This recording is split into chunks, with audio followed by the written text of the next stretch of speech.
So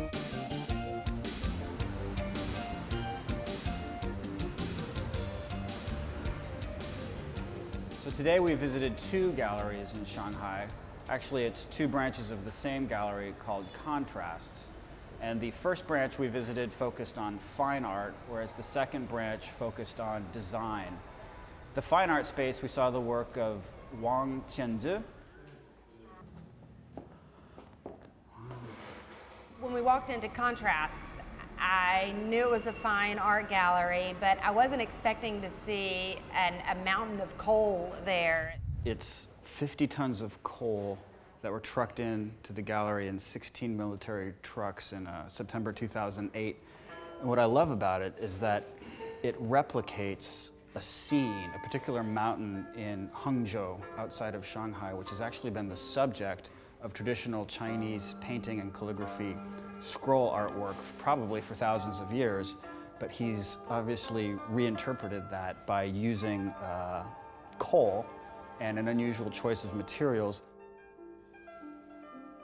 And as we went through the galleries, these other landscapes kept with these earthy tones. They were made of ash, and they were photographs of mountains of ash. What he's done is that he's burned old scrolls of calligraphy, old Chinese calligraphy scrolls, and then he's scattered the ashes to make these mountains that evoke the mountains near his hometown in Hangzhou.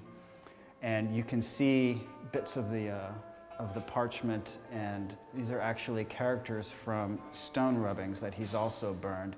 And then he's photographed it, and what we see here is the framed print, which is the artifact of the process. What you see in the back is the basic calligraphy that one would maybe expect, which is the ink brush characters using black ink.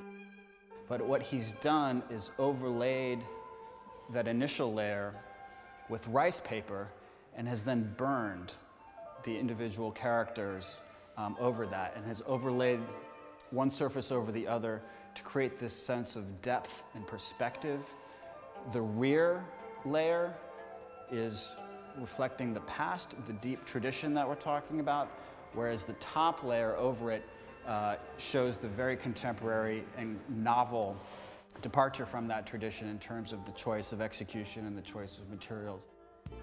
I had a very nice conversation with Wang Qianzi, and I asked him if he'd ever exhibited in the United States.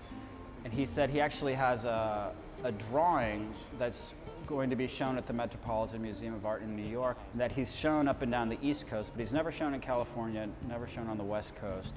And so I asked him if he was interested in possibly exhibiting at our gallery at some point in the future, and he seemed genuinely interested. That would be quite a coup for me to get him to come, and we'll keep our fingers crossed, and I hope to maintain the relationship with him.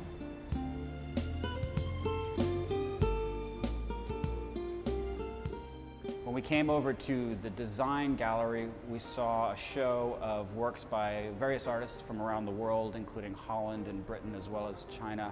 These were primarily objects, very humorous, light-hearted items that we would probably love to have in our homes, but probably wouldn't exhibit at our gallery space. There were two artists that really stood out in my mind. The first was a Dutch artist named Martin Bos, who used a lot of humor and very fine craftsmanship to produce objects that were whimsical and lighthearted, and yet at the same time very, very impressive in terms of their execution. For example, he created a player piano, full size, that somehow looked as if it had been melted. Everything from the keys to the pedals to the frame of the piano itself looks like it had been made out of dripped wax, but it was fully functional and played several songs as we were here in the gallery. They were these beautiful Chinese antiques made of wood, beautiful workmanship on it, but each corner was melting into the ground.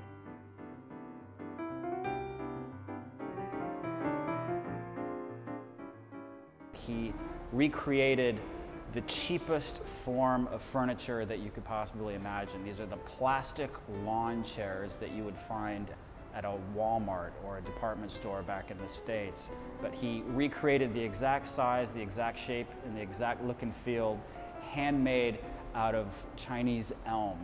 And it was this beautiful, handcrafted, hand-polished, hand-carved wooden chair that was just an interesting inversion of the concept of kitsch, where you would normally expect someone to take a chair made out of plastic and dress it up to look as if it was actually made out of hand-carved wood, but he did the exact opposite.